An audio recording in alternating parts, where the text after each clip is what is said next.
జన్మించిన సందర్భంగా ఈ దేశ రాజకీయాలలో చెరగని ముద్ర వేసి పరిపాలనా దక్షత అంటే డాక్టర్ మండలి చెన్నారెడ్డి గారని తెలంగాణ ప్రజల యొక్క ఆకాంక్షను ప్రపంచానికి చెప్పిన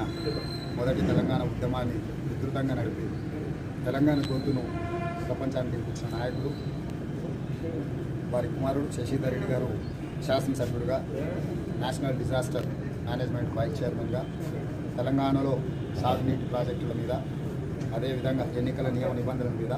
అపారమైన అనుభవం ఉంది. కాంగ్రెస్ పార్టీకి ఎన్నలేని సేవలు అందించిన ఎన్నికల శశిధర్ రెడ్డి గారి సలహాలు సూచనలు తీసుకొని కాంగ్రెస్ పార్టీ యొక్క భవిష్యత్ కార్యాచరణ నిర్ణయించుకొని రేపు జరగబోయే బాధ్యతల స్వీకరణకు వారిని ప్రత్యేకంగా ఆహ్వానించి కాంగ్రెస్ పార్టీని ముందుకు నడిపించడంలో వారి అనుభవాన్ని కార్యకర్తల కోసం వినియోగించమని చెప్పి వారికి విజ్ఞప్తి చేస్తూ రేపటి కార్యక్రమాన్ని వారు దిగ్విజయం చేయాల్సిందిగా, వారి సహకారాన్ని అందించాల్సిందిగా కోరుకోవడానికి, ఆహ్వానించడానికి ఇక్కడ రావడం జరిగింది.